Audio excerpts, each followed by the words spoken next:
Bonjour chers auditeurs, chères auditrices, et bienvenue dans l'Éthanol c'est pour les bagnoles, un podcast où on va parler d'alcoolémie. Retrouvez-moi sur Spotify, Deezer, Apple Podcasts, Google Podcasts.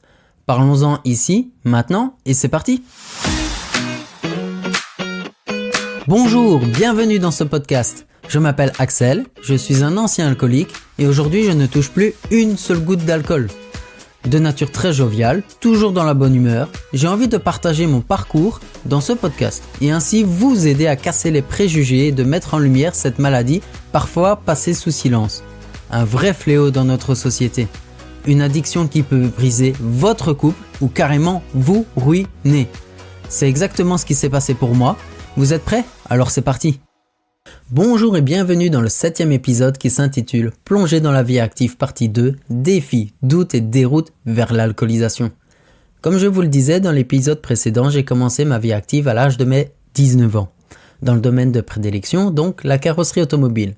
Après avoir fait du porte-à-porte avec mon CV, j'ai finalement été contacté 2 mois plus tard pour commencer un contrat d'intérimaire. 3 mois plus tard, j'ai signé le CDI. Yes! Pour être tout à fait honnête, j'ai, et je pense, comme beaucoup de personnes, eu en quelque sorte le mal de mer, le mal de la vie active quoi. La transition a été pour moi un véritable cataclysme. Fini de dormir sur les bancs de l'école, je devais prouver que je méritais mon salaire. J'ai été dans une bonne entreprise, c'est vrai, sympa, mais j'ai eu tellement de mal à progresser. Je n'arrivais évidemment avec aucune expérience et je ne pouvais compter que sur moi-même. L'école m'a appris la théorie, même s'il y avait de la pratique. J'ai appris en quelque sorte comment se servir et manier les marteaux de débosselage et comment il fallait faire pour mélanger le mastic, etc. Comme on dit, un véritable métier, c'est comme beaucoup d'autres d'ailleurs, ça s'apprend sur le temps et sur le tas surtout. On était une équipe de 3 avec le chef responsable de la carrosserie et dans mon nouveau boulot, le premier boulot d'ailleurs, je me suis dit que j'aime apprendre et donc j'aime observer tout en donnant le sentiment que je maîtrisais les gestes de ce métier. À mes débuts de vie active, je ne voyais plus d'amis. Mon temps était consacré au travail et de toute façon, les amis étaient encore aux études en carrosserie également. On était dans un rythme différent, tout simplement. La vie familiale avec mes parents et ma sœur était très oppressante. Personne ne s'écoutait et déchargeait tout le stress accumulé lors des journées quand on passait à table. Je cherchais donc un endroit tranquille, une sorte de bulle, juste avec moi-même. J'ai donc commencé à boire seul, dans ma chambre, tranquillement, dans le but de m'endormir et oublier la journée très stressante et oppressante que j'ai pu passer, une sorte d'évasion. J'ai commencé à boire avec de la passoire complète, une bouteille complète, avec du jus d'orange et je finissais par boire, si ça ne suffisait pas, par 2-3 verres de martini blanc en maximum de temps. En 2 heures maximum, ouais, à peu près. Et ça, par soir. Après, boum, trou noir. Enfin, je me retrouvais et je retrouvais le sommeil. Je me suis senti extrêmement seul à ce moment-là, sans jamais être compris dans mon malaise. J'hésitais tellement face à une voiture devant moi, je tremblais limite, parce qu'on me demandait de travailler sans expérience, donc j'hésitais tellement. Et au travail, on doit être rapide, autonome, fatalement. J'ai vraiment appris sur le tas. Avec des engueulades à répétition sur ma finition et ma rapidité qui n'était pas du tout au rendez-vous. Seul face à mes angoisses, même à un tel point que le responsable carrossier ne me disait presque ou plus bonjour. Je savais très bien ce qu'il me reprochait. Mais je me suis fait à l'idée de ce que c'est la vie active, quoi. Je faisais de mon mieux. Mes parents se sont interrogés car dans ma chambre, une odeur d'alcool sortait de la pièce. Je savais que ce n'est pas la bonne voie à prendre, mais c'est comme ça que j'ai pu endosser et évacuer mon stress. Pour finir, 6 mois plus tard, notre trio de choc s'est reformé. On avait décidé de se revoir tous les jours, en se donnant rendez-vous au parc du village, dans l'arrêt de bus, tranquillement, tous les soirs de la semaine. De nous 3, on était 2 à avoir une voiture. On se retrouvait tous les jours pour parler de tout et de rien, autour d'une bonne chope et une bonne clope en main. On parlait surtout de bagnoles et des trucs et astuces en carrosserie. J'étais en admiration par les copains. On s'entraidait et ça m'apportait du soutien.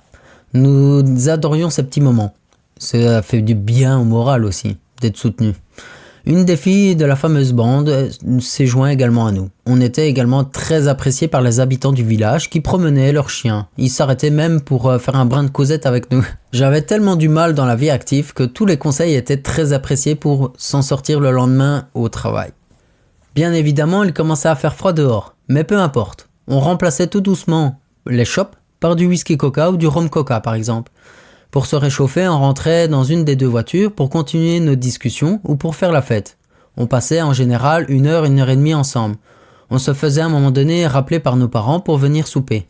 Complètement bourrés et conscients qu'on y était, on prenait des distances l'un l'autre quand on reprenait la route car nous habitions dans la même rue. Je faisais malgré tout des créneaux pour me glisser entre les voitures de mes parents. J'ai jamais eu de soucis et fort heureusement d'ailleurs. Et ça, tous les soirs.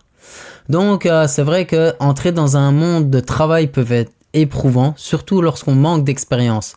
Il est essentiel de reconnaître que maîtriser un métier demande du temps et de la pratique. Il est d'ailleurs normal de rencontrer des obstacles en chemin. C'est de la patience et de la persévérance. Ensuite, la valeur des relations sociales et du soutien mutuel est importante. Nos amis, nos familles peuvent être une source inestimable de réconfort et de conseils dans des moments difficiles. Il est essentiel de cultiver ces liens et se tourner vers ceux qui nous entourent avec bienveillance, à l'écoute et dans l'empathie lorsque nous avons besoin d'aide et non de jugement. Enfin, la prise de conscience des dangers de l'alcool comme mécanisme de coping, c'est-à-dire qui fait référence aux stratégies et aux techniques que les individus utilisent pour faire face au stress et aux défis des émotions difficiles. Bien qu'il puisse offrir un soulagement temporaire du stress, l'alcool peut devenir rapidement une source de problèmes supplémentaires et peut rapidement être utilisé de manière excessive. Il est crucial d'explorer bien d'autres moyens bien plus sains pour faire face au stress, certes plus facile à dire qu'à faire, mais tels que des exercices, la médiation, des balades et du soutien professionnel par exemple, avec bienveillance surtout. En somme, l'épisode nous rappelle l'importance de la résilience, de l'amitié et de la recherche de solutions saines face aux défis de la vie. En tant qu'ancien alcoolique, je reconnais les travers liés aux boissons alcoolisées et une prise de conscience prématurée aurait évité bien des travers dans le passé et surtout pour le futur. Nous pouvons utiliser ensemble ces enseignements, tirer des leçons pour guider notre entourage, connaissances ou toutes les personnes dans le besoin, afin de guider avec bonne conscience les hauts et les bas de la jeune vie active d'adulte. Merci pour votre écoute et à bientôt dans le prochain épisode qui s'intitulera « Choc, épreuve et résilience, l'année charnière de notre trio dans la vie active ». Un grand merci à vous d'avoir écouté cet épisode jusqu'au bout.